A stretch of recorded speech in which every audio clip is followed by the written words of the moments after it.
এই মুহূর্তে কাকরাইলে আছেন সহকর্মী তানভীর হাসান মেঘ। সর্বশেষ খবর জানতে সরাসরি যাচ্ছি তার কাছে।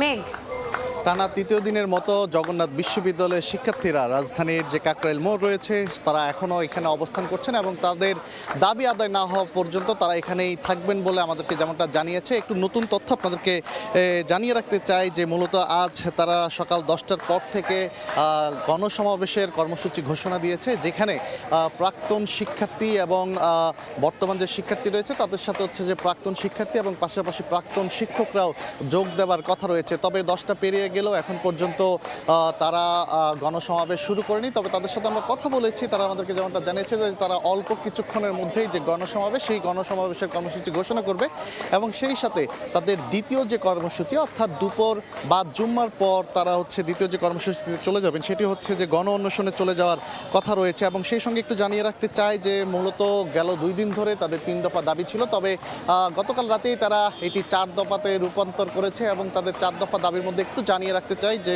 প্রথম যে দাবিটি সেটি আবাসন ব্যবস্থা এবং নিশ্চিত না হওয়া পর্যন্ত জগন্নাথ বিশ্ববিদ্যালয় 70% শিক্ষার্থীর জন্য আবাসন বৃত্তি 2025-26 অর্থবছর থেকে কার্যকর করতে হবে। অন্যদিকে 2 নম্বরে যেটি রয়েছে জগন্নাথ বিশ্ববিদ্যালয় 2025-26 অর্থবছরের জন্য প্রস্তাবিত পূর্ণাঙ্গ বাজেট কাটছাট না করে অনুমোদন করতে হবে এবং 3 নম্বর যেটি রয়েছে জগন্নাথ বিশ্ববিদ্যালয়ের দ্বিতীয় ক্যাম্পাসের কাজ পরবর্তী একনেক সভায় অনুমোদন করে অগ্রাধিকার প্রকল্পে আওতায় বাস্তবায়ন করতে হবে।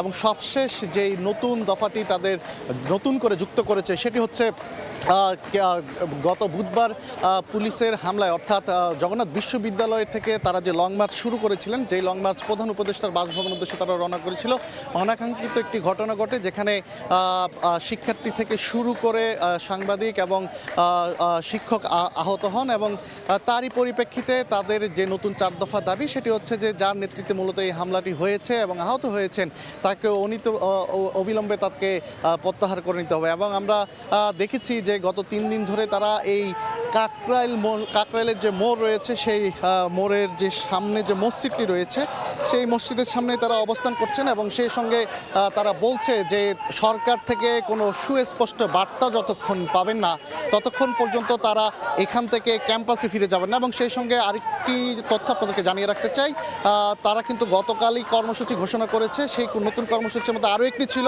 যে জগন্নাথ বিশ্ববিদ্যালয় পুরোপুরি শাটডাউন থাকবে, শুধুমাত্র ভর্তি পরীক্ষার যে ফর্ম ফিল আপ সেই সমস্ত কার্যক্রম চলবে। অন্যদিকে পুরো বিশ্ববিদ্যালয় শাটডাউন এবং সেই সঙ্গে ক্লাসের যে কার্যক্রম সম্পূর্ণভাবে বন্ধ রয়েছে। তো এই ছিল আমার কাছে এখান থেকে সর্বশেষ খবর। সরাসরি যুক্ত ছিলাম কাকরাইলে।